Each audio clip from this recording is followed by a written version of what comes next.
There was a theater in Hollywood called the Hitching Post Theater. And all they did was show the great Western films from the 40s and 50s. I wish it were still there. Yeah. So I go there one week. I take my seat, and we, just before they come on with the first film, some guy comes and hits me right in the face.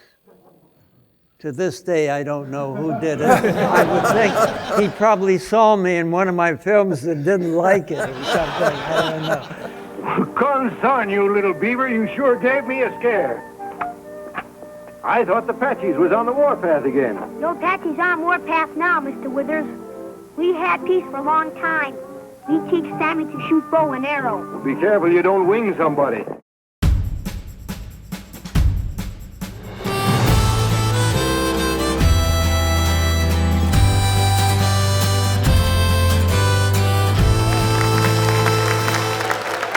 Hi, I'm Rob Word. Welcome to A Word on Westerns. Now, I love Westerns, and you do too.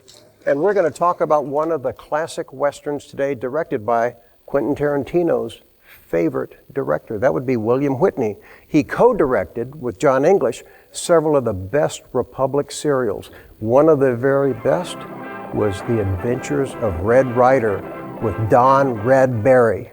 As Little Beaver? No, it's not Robert Blake. This is Tommy Cook, and he's our guest today. Let's have it for Tommy. Welcome, sir. Good to be here. Well, it's good to be seeing you here with us, too. That was some of my friends, John Wayne's son, Patrick Wayne. We used to do all kinds of work together, celebrity charity tennis tournaments. John Wayne came and gave out the trophies. Now, as you're talking about Duke at the tennis things, I can't imagine him in the white shorts jumping over the net and playing tennis. Was that, did he ever play? No, John Wayne didn't do that. He just came and he gave out the trophies, and he was nice enough to do that. And so it's good to see some of my friends here, and so let's do it. Well, let's do it. Well, yeah, all right, we're here. What do you have to ask me? Well, let's start with your very first film, which was not Red Ryder. That was your second film. The first one was in one of those two-reel comedies with Edgar Kennedy. You played some nasty kid who throws a ball and breaks a window. Yeah, that was, I was about 9 years old doing that and coming out of the Pasadena Playhouse. And I really started in radio. I was discovered by Arch Oboler, the iconic Arch Oboler. And I starred in his Everyman's Theater and Plays for Americans. And Arch had the greatest radio cast of all time. Republic Studios on Radford Drive. That's where it all started. What's the matter, Little Beaver? Too much the matter. Shark out of house with bars. Going to mail coach to Barker Ranch. So there I was with two directors, William Witney and John English.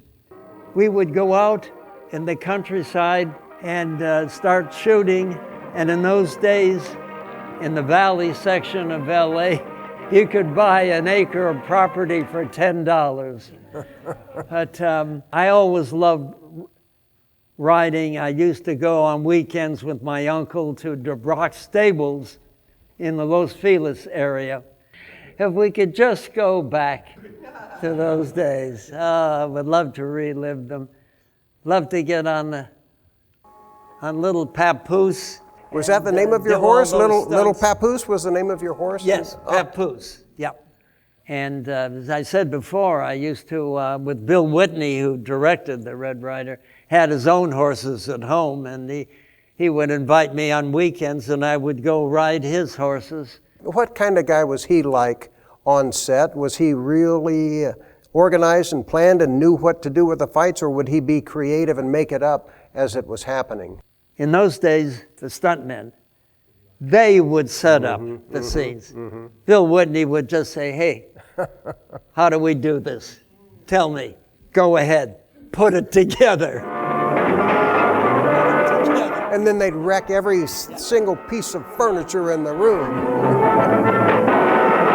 How did the duties between John English, who I guess did most of the dialogue, and Bill Whitney, who did the action, how was that divided up? What was your day like? Well, it was essential. They worked together beautifully. I can't really tell you who did what scenes and what, but they worked beautifully, and there was never a problem.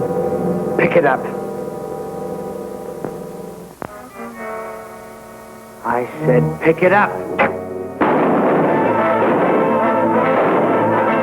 But we had a great association. But the two greatest stuntmen of all time in films worked with us. Even today, with all the CGI, computer graphics and everything, Davy Sharpe and Yakima Canutt are our stuntmen. Did Davy double Don Red? Yes, he did. He did. How did they find a double for you at your size? Well, good question.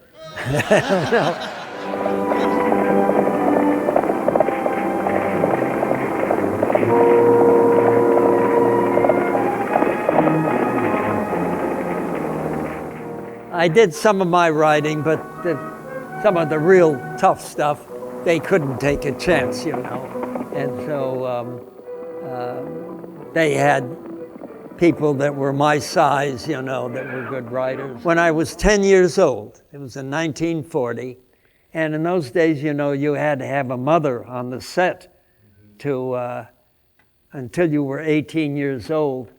And I had a wonderful mother. She never gave anybody in trouble. I would say, Mom, you just sit in the back, you do your knitting, don't fool around and talk about your son and everything. But she was one of the great, great mothers.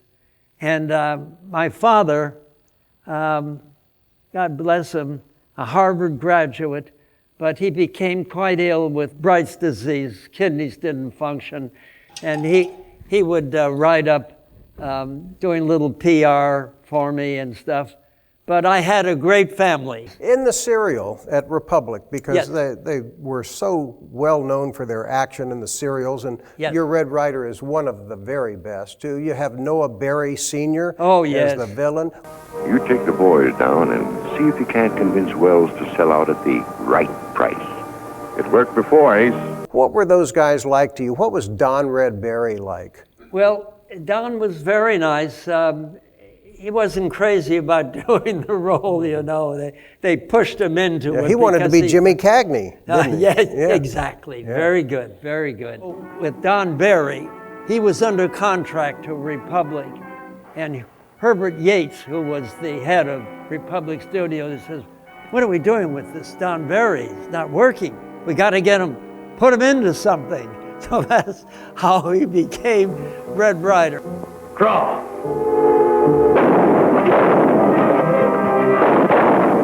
How are you one for that, Little Beaver?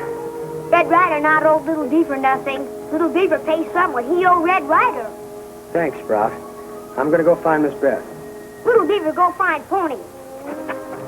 As you know, they then did Red Ryder films, not serials, with my dear friend Bobby Blake and Wild Bill Elliott and another Western star. Were you disappointed that you didn't get that part? No, they wanted something completely different, but then I went into radio on the old ABC Blue Network, and for 3 or 4 years I played Little Beaver in the Red Ryder radio show on ABC. Reed Hadley played Red Ryder. Oh, what a voice he had, yes. Those were great days. We had the greatest radio actors that would play parts on the radio show. And one of my favorites was Mercedes McCambridge, who also was Arch Obler's favorite actress. And one day, ready to go on the air at 7:30, Langendorf bread, I'm in the restroom playing around, doing cartwheels and everything. All of a sudden, I look at my wife, oh my God, And I run down the hall. I get into Studio H at NBC where we're doing the show, and Mercedes McCambridge is saying, "Get him up, Papoose," for me. Saved my life. But anyway, we did it Tuesday, Thursdays, and Saturdays, 7:30. Were those live? Yes, The Adventures of Red Ryder. We did it at 4 o'clock.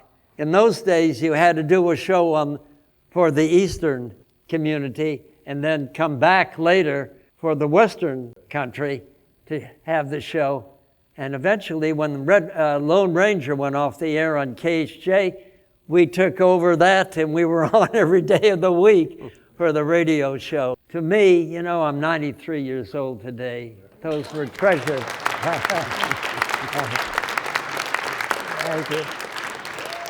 Thank you. Thank you. Those were treasured days for me. And I did a whole mass of Western series. I put on Knife Patches, Mohawk, Battle of Apache Pass, and... well, Battle of the Apache Pass, let's talk about that. That was a sequel to Broken Arrow. So yes, you had Jeff Chandler as Cochise, and you had Jay Silverheels as Geronimo in Good that, for too. you. Good for you. And that was a big, big hit for Universal, too. Yes, yeah. What did you think about, just like 10 years later than Little Beaver, still being cast as those Native Americans? It was just, can thank my mom and dad for giving me the chance, and it was all natural. I just loved doing it, and nobody taught me or anything. Let me mention another Western star then, and you were in his very first starring role. It's not a Western, Audie Murphy's Bad Boy. Yes. And he was like a juvenile delinquent. That was 1949 or 50. Yeah. What was Audie he like? Murphy was very nice to me. And we would go on location, and there were a lot of days when there was rain and we couldn't shoot. So we're all sitting around and gambling and everything, and I'm gambling, and Audie comes over to me and he says, "Hey, kid, don't get in trouble. These guys, they'll take all your money." So Audie saved me. How old were you then when they were trying to bring you into the... Early teens, my early teens. But I had a very nice association with Audie Murphy, and he was a total gentleman through it all. In that film, because it was his first starring role, there's a lot of pressure put on him and everything. Yep. Was he nervous, or how was he? No, he was. He just played with it. He was not a real actor, but he handled himself well and was well liked. But good memories with Audie.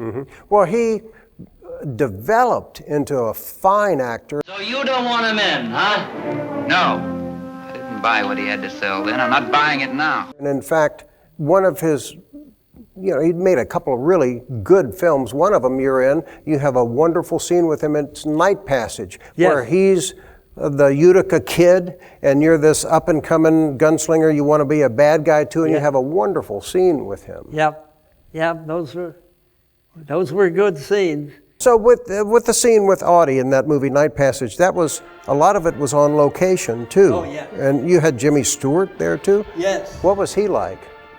He played the accordion in that film. A total professional. Total professional. Those actors back in the old days, they were the greatest. And Jimmy Stewart was just top-notch, let's put it that way, top-notch. Well, you had a nice array of villains in that film, too. Jack Elam and Robert Wilkie. Robert Wilkie had been in Republic with you, probably. Yes. Yeah, you're mentioning character actors from the good old days that were so prominent. If I leave here, that boy goes with me. Joey? Why do you want him? Maybe for the good of his soul. It's been a long time since you heard that word, hasn't it? One of the films I did, Homestretch, and where I played a jockey in it.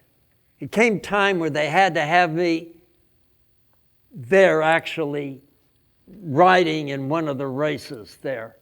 They had to have the close-up. So I'm on, they give me a thoroughbred that was a former thoroughbred running winner, you know. And so here we are, and the camera truck is right behind me, and we take off, and I'm running, and I'm holding on as hard as I can, and the director says, "Whip him, whip him." And I'm saying to myself, "Whip him, you're lucky I'm on the God blessed horse." Yeah. Oh, gosh. But, yeah, I'll never forget that. You were in one of my favorite Tarzan movies, too. Yes. Tarzan and the Leopard Woman. You tried to kill Jane. Yes. With a claw. Yes.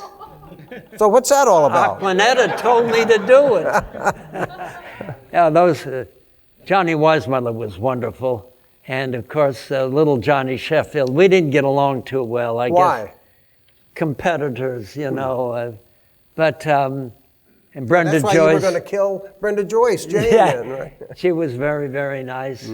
And we shot that right near the Santa Anita racetrack, just when the war was ending.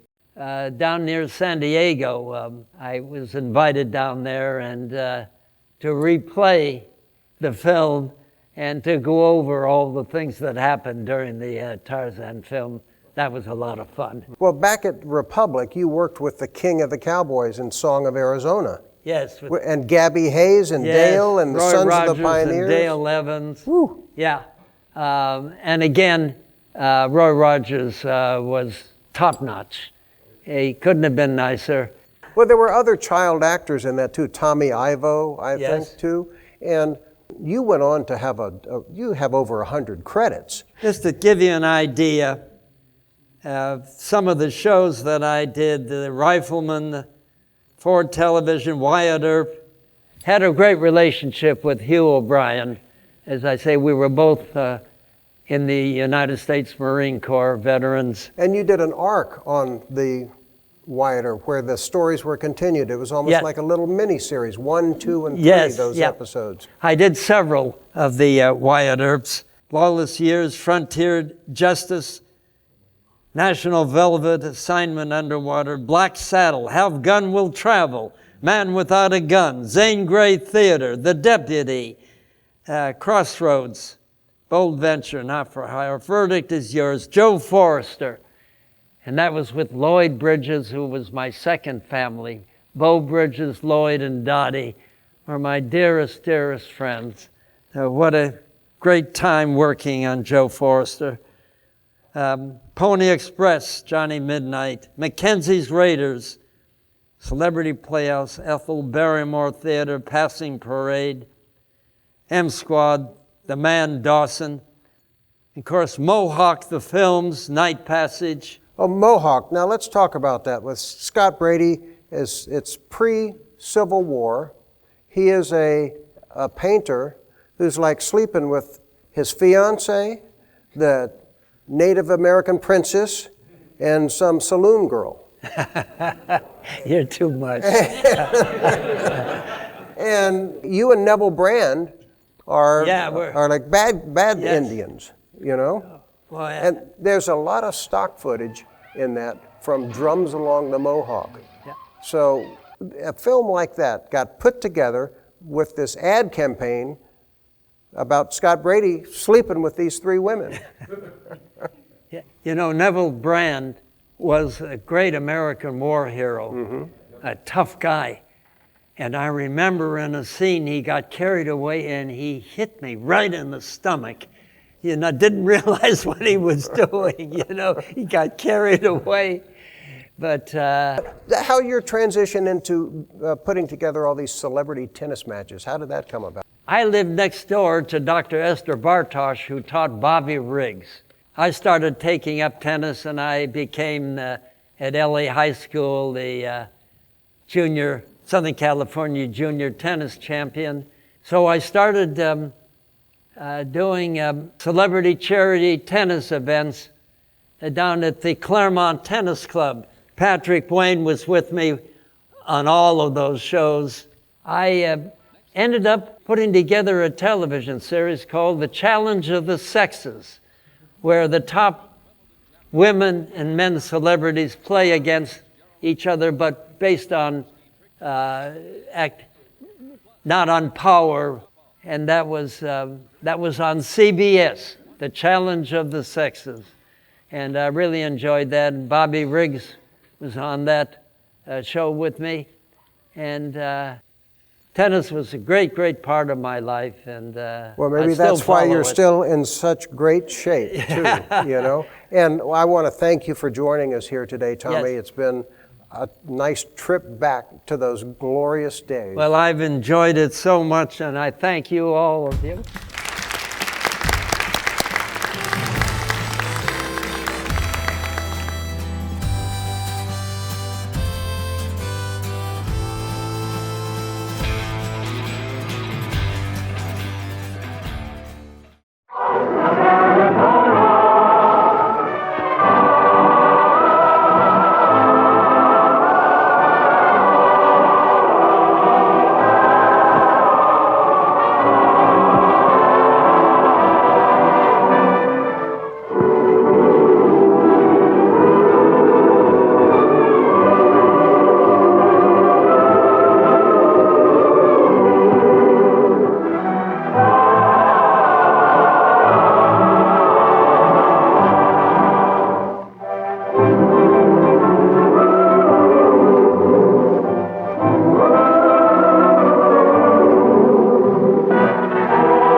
For hours. No wonder. They cut these cars off on the siding.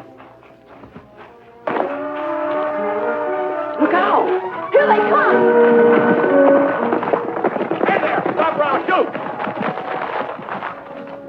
We didn't do nothing. Honest, we didn't. You're kind of young to be hopping freights.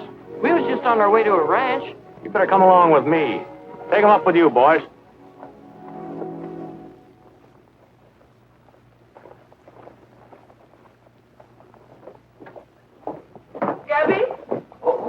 Talk to you. It's 7 months since you paid a nickel on that loan. Just how long do you expect me to carry you? Not very long, I guess. Well, I'm glad you understand that. I'm a banker, and with me, business is business. I should never have given you the money in the first place. $25,000 is a lot of money. You knew it at the time. And about all I've gotten back so far are a lot of promises. Well, the bank doesn't work that way. I'm serving notice on you, Gabby, that if you don't get your payments up, you're going to lose your ranch. Here's a written notice to that effect. All right, darling. I'll see what I can do about it.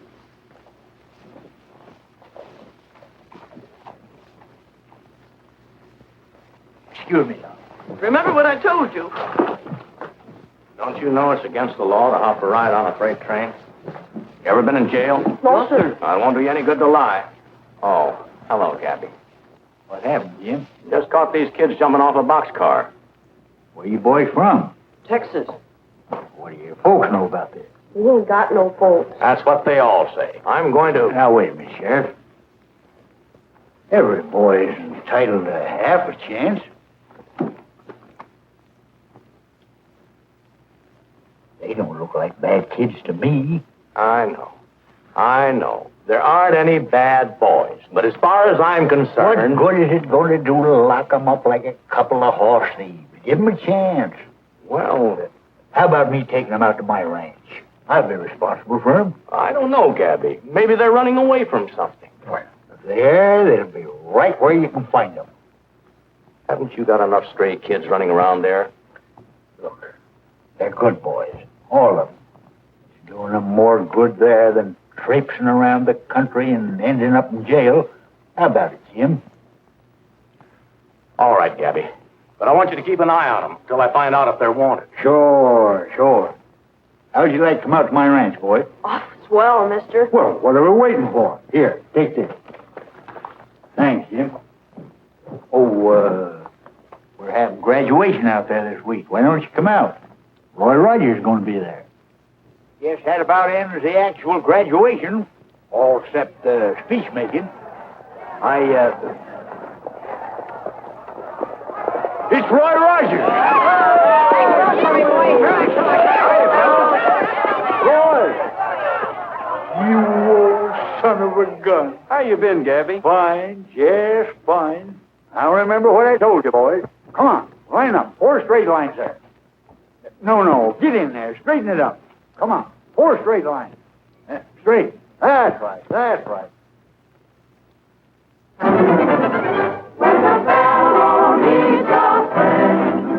There's a one on movie, and defend that half a cent rent, and when everything is wrong, there's a friendly hand to help along that half a cent rent. There's a place for every guy who is all alone and blue, and you know that do or die. Do or die. You'll have Gabby always sees you through. He sees you through, So you needn't have a doubt, 'cause a welcome mat is always out at half a cent rent, half a cent rent, at dear old half a cent rent. Nice going, fellas. Say, we brought along some presents for you. Maybe you better start tearing into them. You didn't have to do that, Roy.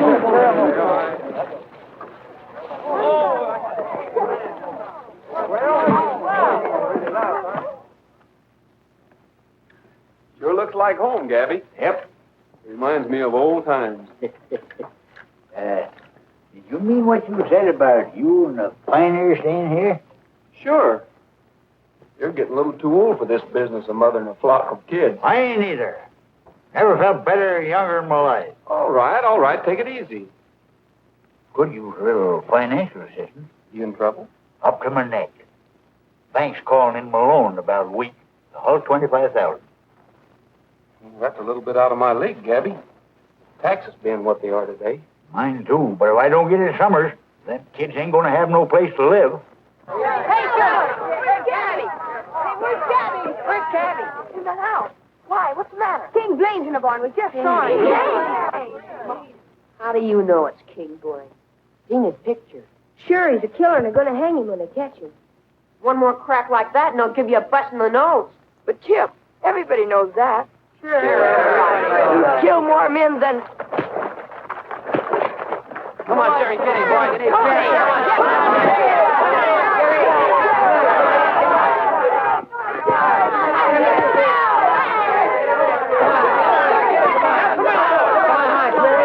Wait a minute. What's going on here anyway? Chip, what did Gabby tell you about fighting? Yeah, I know. We was talking about King Blaine. He's out in the barn. King Blaine, you sure? Yeah, positive. We saw him. They said it was a killer. They said that they was... It's all right, Chip. It's all right. You boys better go and get washed up. Lunch is almost ready. Come on, hurry up. You too, Chip. Forget about it, will you? Go on.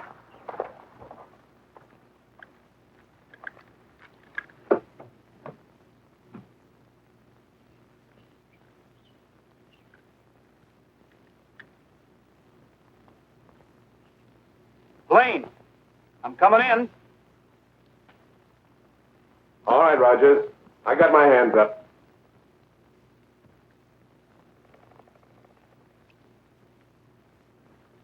Hello, King. It's been a long time. Put him up, Rogers. I'll get on those windows.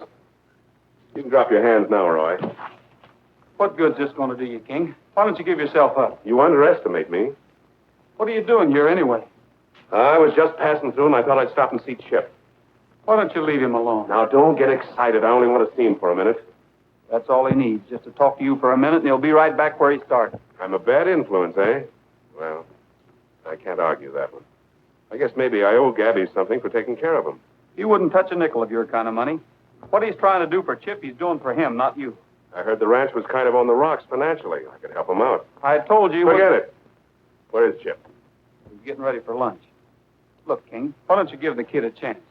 The sheriff's going to catch up with you one of these days. 10 to 1, he never does. I'll take that bet. You're on. I'll get Chip in here. I want to talk to him. I wish you wouldn't, King. He's coming along fine. Gabby's doing a swell job with He's him. my kid. Go get him. We'll be watching you at the window. Pop! Hiya, kid. Oh, you've sure grown. Why, gee, I'm glad to see you, Pop. You're glad to see me, eh? That's what the sheriff told me the last time I saw him. Bart, take him outside and keep him covered. Well, gee, Pop, how'd you happen to come over here? The sheriff was after me, so I had to duck in here. The sheriff? Yeah. I killed a bank guard. Didn't you hear about it? What's the matter? Don't they let you read the papers around here? Your old man's been getting himself a lot of headlines. For doing what? Killing people. Robbing banks. No. Yeah, I'm getting to be as famous as Jesse James. Well, I should. I've been at it long enough. I've got a lot of guys up to now. You should have seen that bank guard staring at me like he was still alive. Does it scare you? Oh, you're just saying that to keep me here. Well, I won't stay, see? I want to go with you. That's a laugh, that is. All I need is a kid tagging onto my heels. What do you think I dumped you here for in the first place? I got things to do, Chip.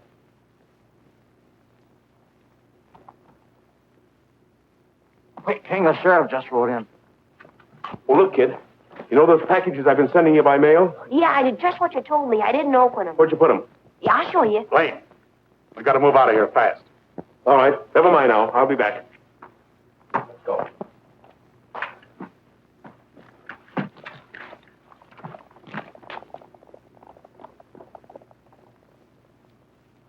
Come on, Chip. Let's go see the sheriff.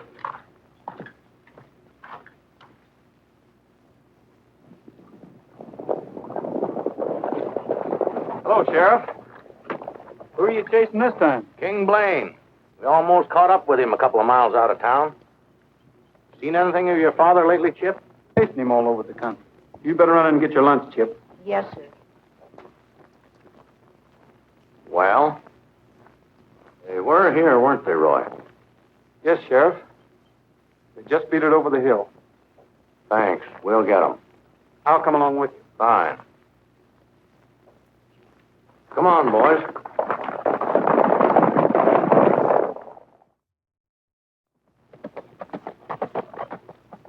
Howdy, Jake. Oh, Gabby, just come over to tell you we got Blaine. What happened? Well, one of the boys shot him. We took him up to the old Barstow ranch. He wants to see you, says it's important. Well, how bad is he? Well, I think he's dying. I'll go right over with you.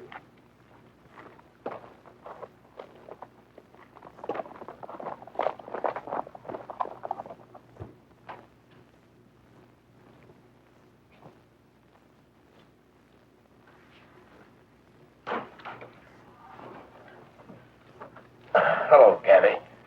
How do you feel, King? Like I just got shot in the head. Gabby, I want you to take care of Chip for me. Sure. Don't you worry nothing. I'd like to give you something to help out with your ranch. Oh, I can't take anything. It's all right. It's clean money. It's a garage in Kansas City. I'm giving it to you. Sell it and get yourself in the clear. But it ought to go to Chip, not to me. I've taken care of Chip, all right.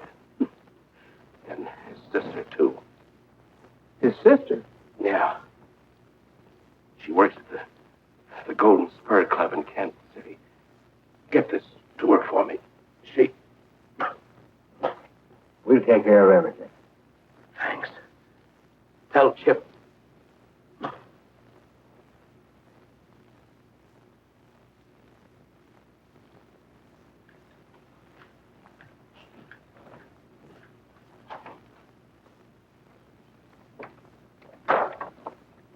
He could have been a great guy, Gabby. Tried to be just now. How are we going to tell Chip? Well, I think we ought to let it go for a while. What's it say? To Edward Thornton, attorney at law. Upon my death, I leave to Gabby Whitaker the property owned by me in Kansas City, known as the Fearless Garage, on 8th Street and Willow Avenue. It is to be sold by Gabby and the money used to pay off his debt on the Half Chance Ranch signed King Blaine. You think I ought to take it? Well, Gabby, for once in his life, he was trying to do something decent. I guess even a wrong guy like Blaine has that privilege before he checks out. Maybe you're right. Let me handle this for you, Gabby. I'd sure appreciate it. I'd kind of like to see Kansas City again anyway. Yeah. The garage was completely destroyed by fire. How is it there was no fire insurance? As a matter of fact, Mr. Rogers, there was no insurance of any kind. You realize the sort of life this King Blaine led. I handled his affairs here in Kansas City, and I hadn't heard from him in over 3 years. He apparently didn't even know his property had burned down. Were there any other assets? Nothing. From what you tell me, he died much as he had lived. No friends, no money, no estate. Well, anyway, thanks a lot for your trouble, Mr. Thornton. I'm sorry you had to make the long trip for nothing. It's too bad. Too bad. The bad part about it is breaking the news to Gabby. Oh, by the way, is there a night spot here in Kansas City called the Golden Spur? The Golden Spur? I should say there is. Matter of fact, I often get a night off, and it's on 12th Street.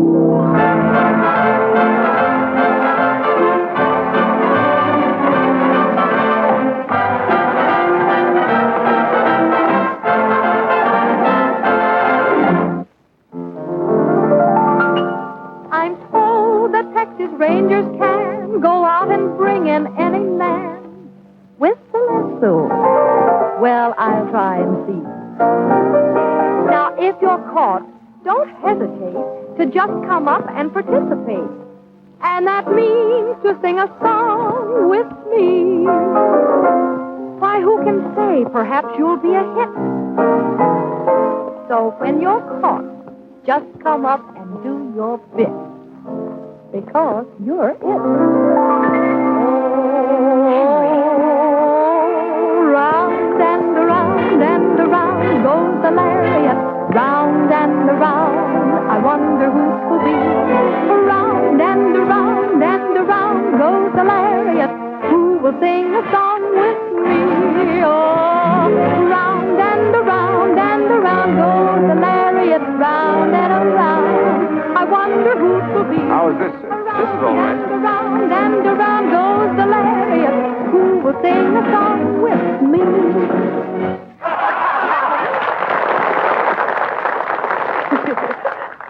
Well, look who we wrote this time. A real cowboy. Look, cowboy, now that you're here, would you sing a song with me? You know, did you ever get that feeling in the moonlight? Sure. Fine. All right, boys.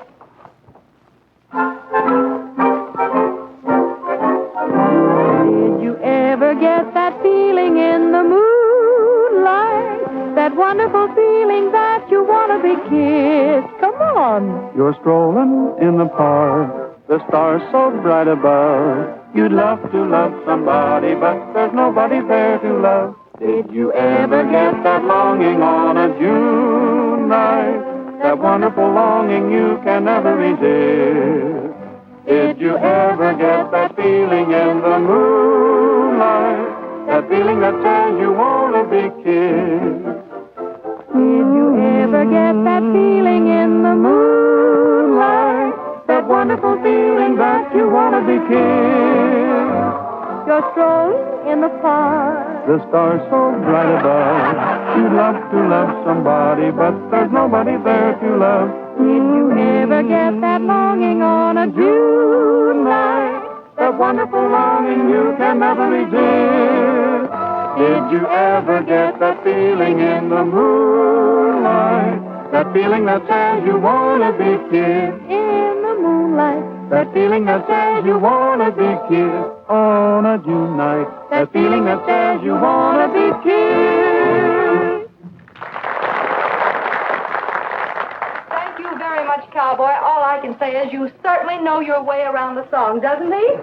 Well, thank you, and same to you. Thank you. And now for being such a good sport. The Golden Spur is presenting you with 6 tickets to our local riding emporium, which I'm sure you can use. Well, thanks a lot. I have something here for you, too. All right, everybody, let's dance.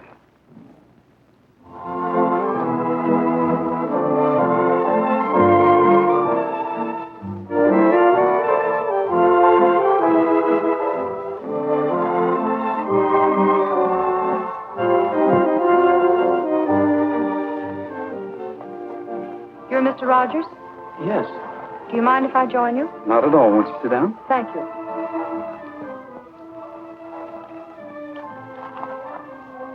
You knew King Blaine? Yes. We were brought up in the same town. Your father was... My stepfather. Oh, I didn't know. First time I knew he had a daughter was when he gave me that letter. You knew he was killed. Yes. I read about it in the papers. Was Chip his real son? When King Blaine's first wife died, he married my mother. I see. Then Chip is your half-brother. Yes. Do you know where Chip is? Yes. He's out at Gabby Whitaker's half-a-chance ranch. I haven't seen Chip since he was 3 years old. I never knew exactly what his father had done with him. Did Blaine ever tell you anything about Chip? Told me to get in touch with him. And I think I'd better. After all, being brought up by friends of King Blaine's isn't my idea of a healthy environment for a child. I don't think you understand. He couldn't be in better hands.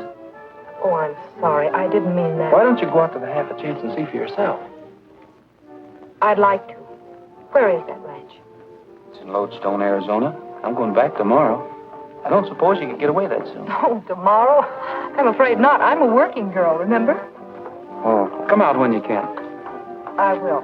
And thanks for your trouble. Not at all. There he is. Yeah.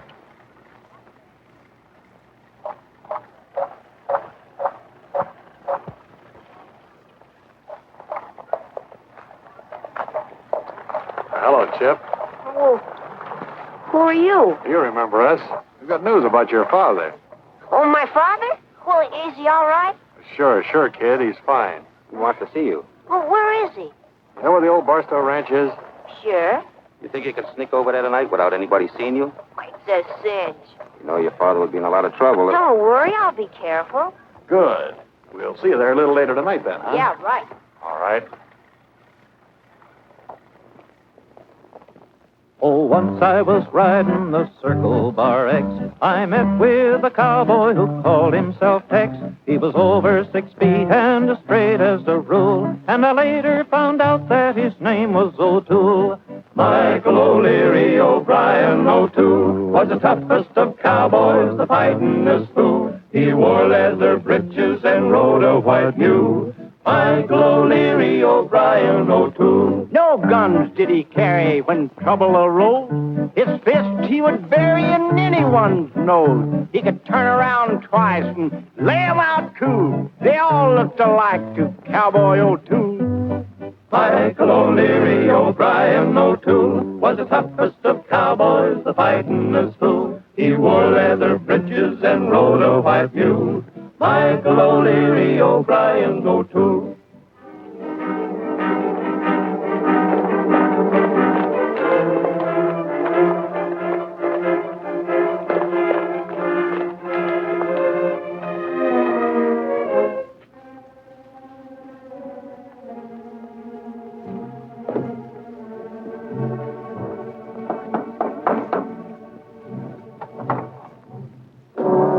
Hello, kid. What's the idea of putting out all the lights? Well, you see, we can't take any chances. Come on inside.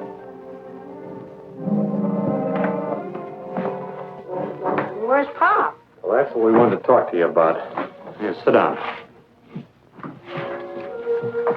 It's like this, Chip. We didn't want to tell you this afternoon because of all those other kids being around. Tell me what? Well, I suppose you've got to know sooner or later. Chip, your old man's dead.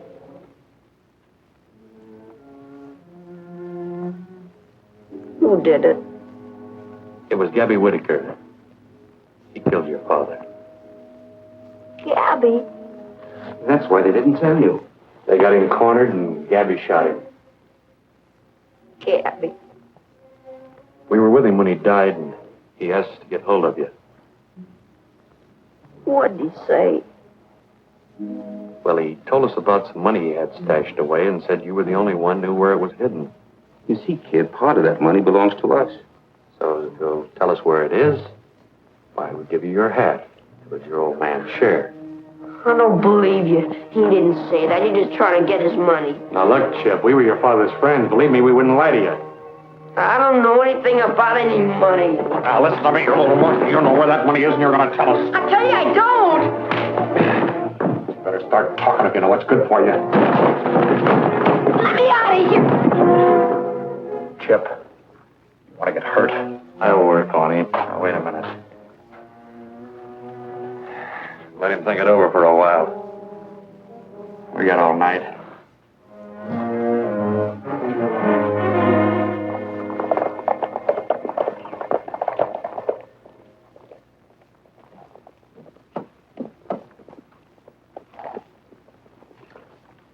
Shug get the depot on time? Yeah, he wasn't quite awake, but he was there to meet me. I ain't been up early since Trigger was born. How about Kansas City? Sell the property? I'm sorry, Gabby, but I'm afraid we're going to have to get that money someplace else. Well, what happened? Well, Blaine's garage burnt down some time ago. Your inheritance went up in smoke. Didn't he have any insurance? No, there was nothing left. How do you like that? Sure sorry I had to go all the way to Kansas City. Well, that's all right, Gabby. Oh, how about Chip's sister? Did you see her? Yes, she'll probably be out here any day now. Where is Chip? Oh, I suppose he's having breakfast. Oh, Stevie. Stevie. Stevie, Yes, sir? have you seen Chip? No, sir. None of us have. He acted kind of funny yesterday. He talked those two men in the field. What two men? I don't know who they were. What'd they look like, Stevie? Well, one was kind of tall, with a mustache. Hey, Gabby. Hey, Gabby. One of the horses gone out of the stable. Run along, Stevie. Did you tell Chip about his father? No, I was going to get around to it, but Well, I think we better go look for him. Get the boy, Shug. Coming up.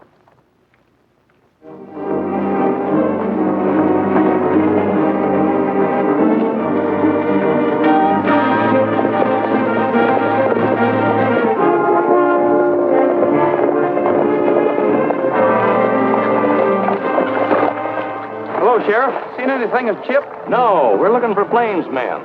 I wonder if they'd be suckers enough to go back to the Barstow Ranch. Well, let's find out.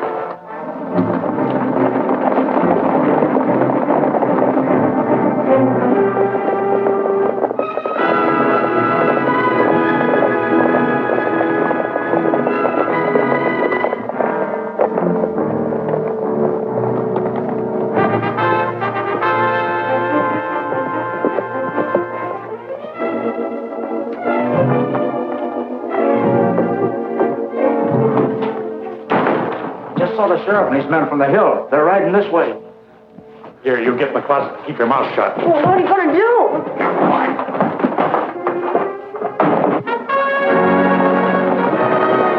Get out! Give me a gun!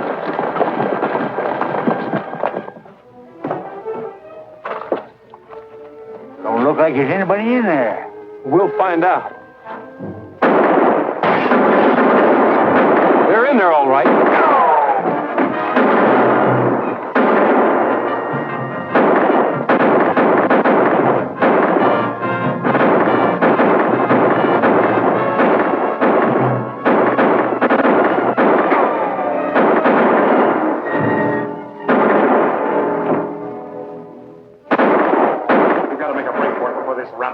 Yeah, they'll pick us off like clay pigeons.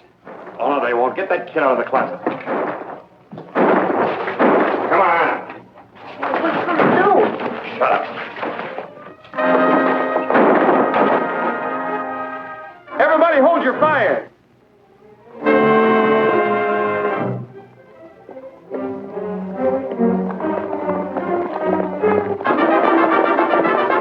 Get the horses. You all right, Chip? Yeah, I guess so.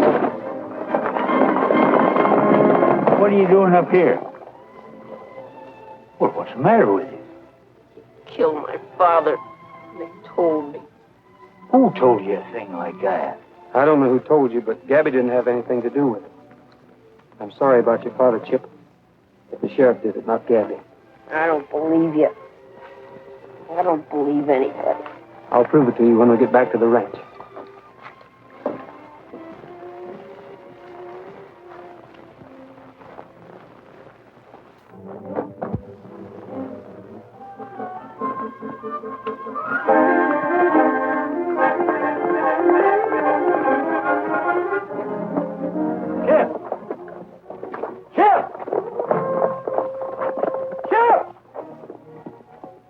liable to do anything. I'll go get him.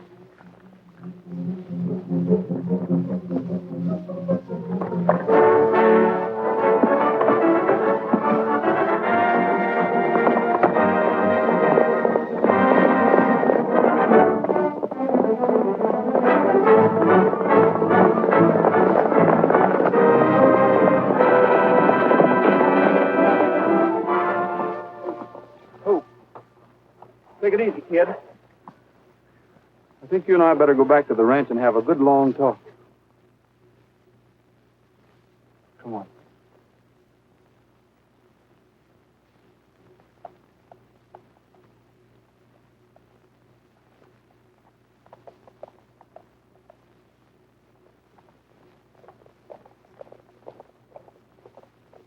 Well, looks like we got company.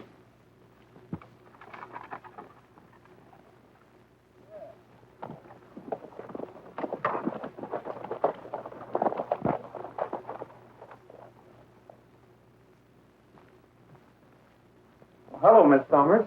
Hello. How are you? Fine, thank you. This is Gabby Whittaker. How you doing, ma'am? How do you do?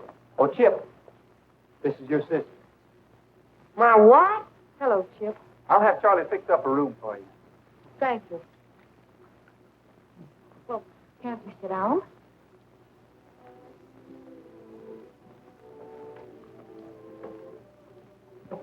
I didn't know I had a sister. Didn't your father ever tell you about me? No. We were separated when you were about 3 years old. I'm awfully glad to see you, Chip. I tried to find you for a long time. Pop knew where I was. Well, he probably did, but I haven't seen your father for some time. Chip, I have something here I want you to read. It's from your father. He wrote it just before he died.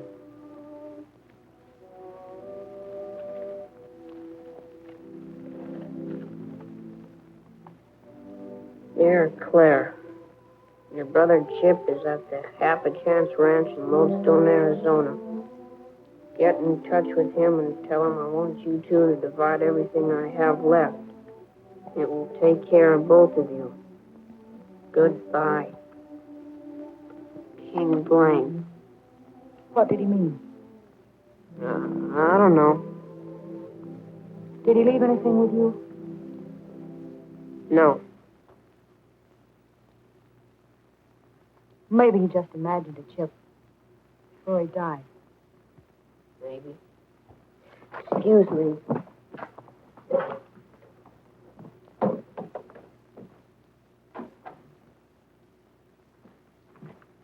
How did you two get along?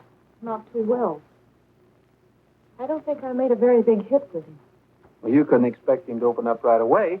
After all, he's never seen you before. Yes, I know, but he... It's been pretty tough not having a mother or father around, or a sister. I understand.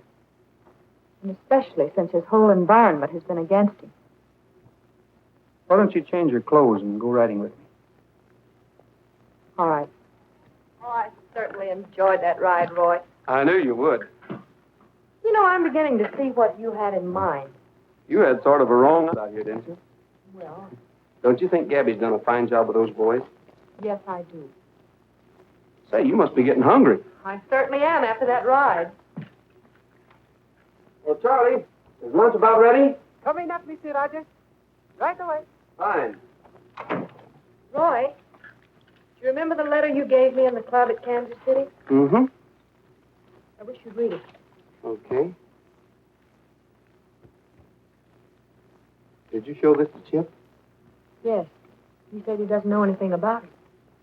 Well, maybe King Blaine had put away some of that money you stole and wanted you and Chip to have it. But why would he tell me to get in touch with my brother when Chip doesn't know a thing about it? I don't know. Don't you, Clarence? Yeah, I'm very fond of them. We have one in the barn we want to give to you. Just to show you there's no hard feelings. Come on. We'll show him to you. Well, all right. Oh, siree, there's nothing like a nice little kitten. No siree. Well, how do you like him? He's beautiful. You mean you're really giving to me? Sure. Only don't tell your grandmother. You go back to Surrey and we'll put him in a box for you. Before she misses you. All right.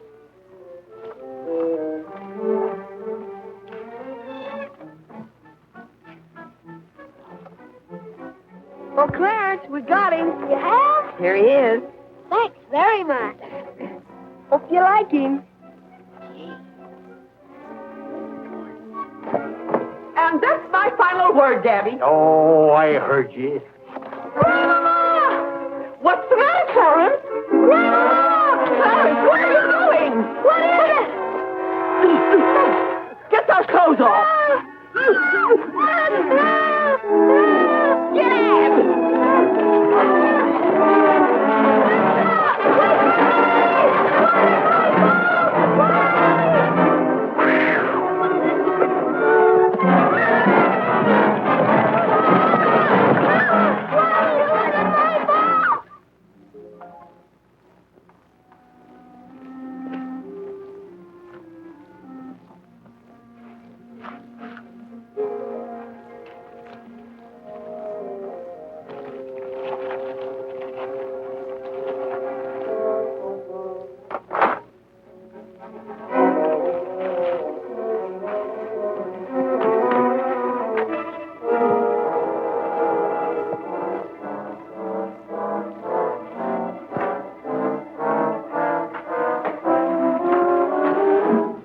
Chip. What do you want? Oh, I just wanted to finish that little talk we were having. I don't know anything about it. Well, there's no use of you lying, kid. Your father told us all about it before he died. Now, you're going to get your share. You got nothing to worry about. Look, I told you before, I don't believe you. Where's that money? I don't know what you're talking about. Oh! Ouch! Chip!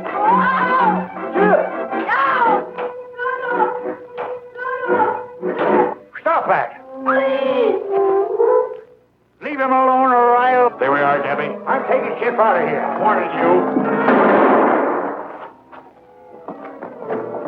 Where's that Chip? Never mind, let's get out of here.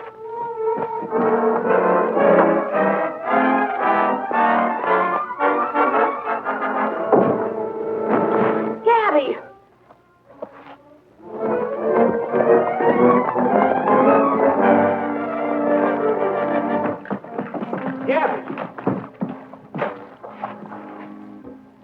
What happened, Chip? He'll be all right. Just keep him in bed for a few days. Well, that's fine, Doctor. Is there anything special that I could do? There's nothing to worry about. Have this filled, and I'll call back again tomorrow. Thank you, Doctor. Oh, hello, Chip. How is he? He's coming along fine. Can I see him? Well, not right now. Chip, is there anything important? I just wanted to tell him how sorry I am. If it hadn't been for me, you wouldn't have gotten hurt. I think he understands. I want to tell him I'm sorry. I don't know why he even lets me stay here. This is your home, Chip. Gabby's very fond of you. We're all fond of you. When he gets better, why don't you tell him what you just told me? I think it'll make him very happy. I'll tell him. I heard he was going to lose this place to the bank. Where did you hear that? I just heard it. How much do they want? A little more than Gabby has right at the moment. About $25,000. That's a lot of money. It sure is. But don't you worry about it, Chip. We'll figure out something. I hope so. Gosh.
a minute.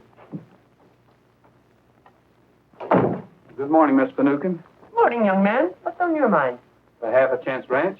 Well, what about it? I have something here that might interest you. Read it. Right there. It's unlawful to bring any action for the eviction of minors who have no visible means of support, and who, without the assistance of a guardian, will become public charges of the state. Well, You really can't foreclose. as a matter of fact, the money has already been paid. Paid? Who paid it? Gabby. And I don't understand where he got $25,000 all of a sudden. When did all this happen? Someone left the money at my house last night, but I don't know who it was. Well, that's strange. Gabby didn't say anything about it. Strange? It's very strange indeed. Ah, nice going, fellas. You're doing a fine job. Oh, Chip, Hi, Roy. can I talk to you a minute? Well, sure.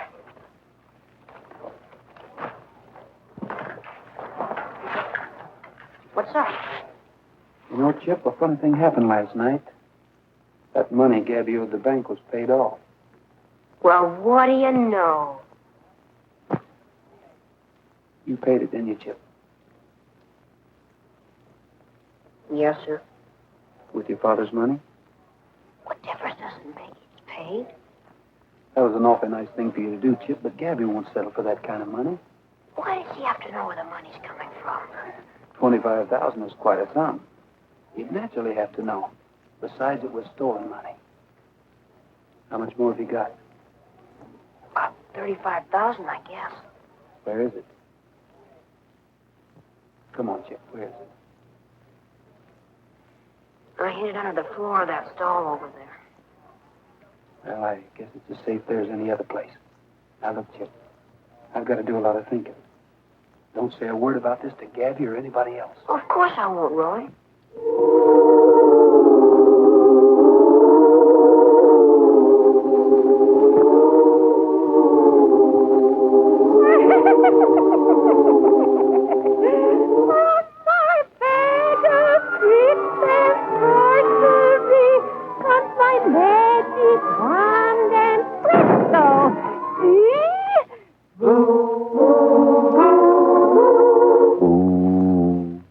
When the witch comes riding on her broom, and the black cat leaps into your room, then old Mr. Spook walks through the room, come to get ya.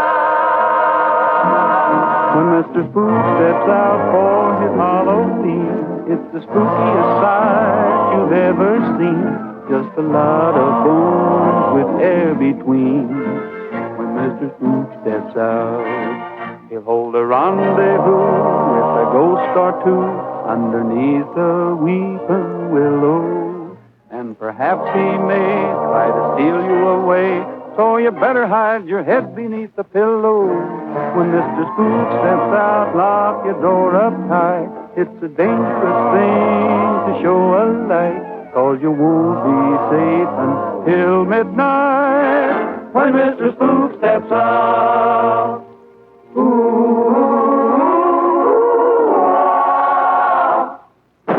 When Mr. Spook steps out for his Halloween, it's the spookiest sight you've ever seen. And on poor little girl, he's very keen.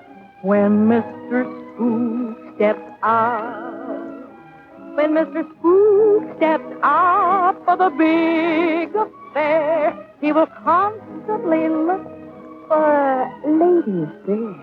So don't you return his icy stare. When Mr. Spook steps out, He'll hold a rendezvous with a ghost or two underneath the weeping willow. and perhaps he may try to steal you away. So you better hide your head beneath the pillow. When Mr. Spook steps out, lock your door up tight. It's a dangerous thing to show a light, 'cause you won't be safe until midnight. When Mr. Spook steps out.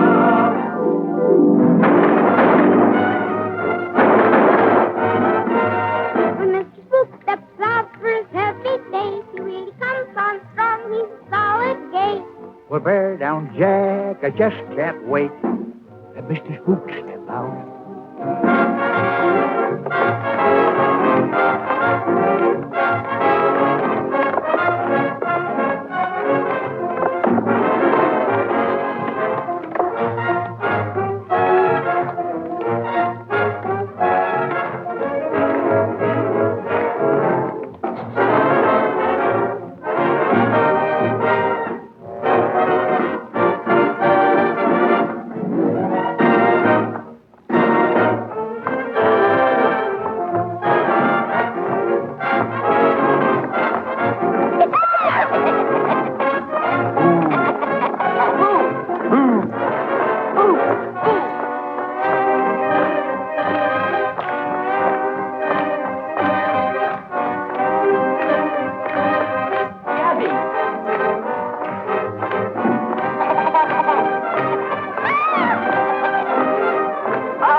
I was going to send you an invite, but I didn't think you'd come. We're not here for any party. I should say not. Gabby Whitaker, you're a bigger fool than I thought. What have I done now? That money you paid me. What are you talking about? Oh, you know perfectly well. I checked the serial numbers, and it's the money that was stolen right out of my own bank. Of all the nerve. I didn't pay you no money. I suppose a little bird dropped the $25,000 on my porch and signed your name to the note. Somebody's crazy around here, and it ain't me. Do you deny your own signature? You're darn tootin' I do. Well, then who put that money there? Gabby doesn't know anything about this. How do you know? In the first place, everybody knows that King Blaine stole the money from the bank. Gabby wouldn't be fool enough to try to pay you with it. And who did it, Roy? I did. You little thief. That's not true. He was only trying to help Gabby. The fact remains, it is stolen money. But Chip didn't steal it. His father simply left the money with him. Get the rest of it, Chip. Yes, sir. If you knew about this, why didn't you say something? I wanted to wait till after the kids had their party. They've been looking forward to it for a long time. Should have told me, Roy. I was going to tell you in the morning, Gabby. Here it is. Thanks. Chip says it's about $35,000. All right, everybody, reach! Help! Been waiting for this for a long time. Thanks.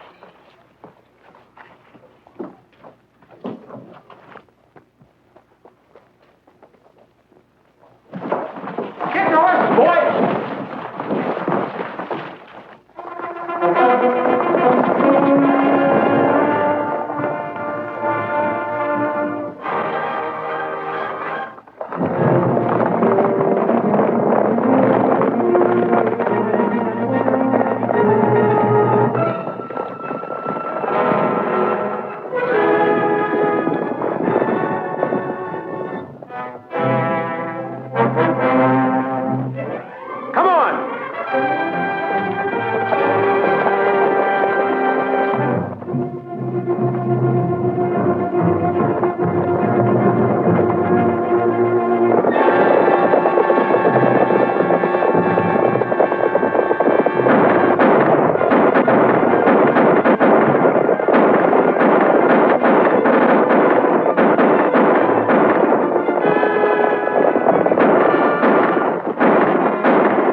guys down. Hey!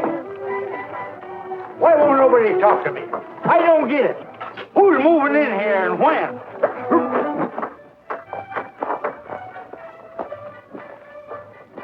Don't you worry too much, boy. Dolly Finucane can't do this to me.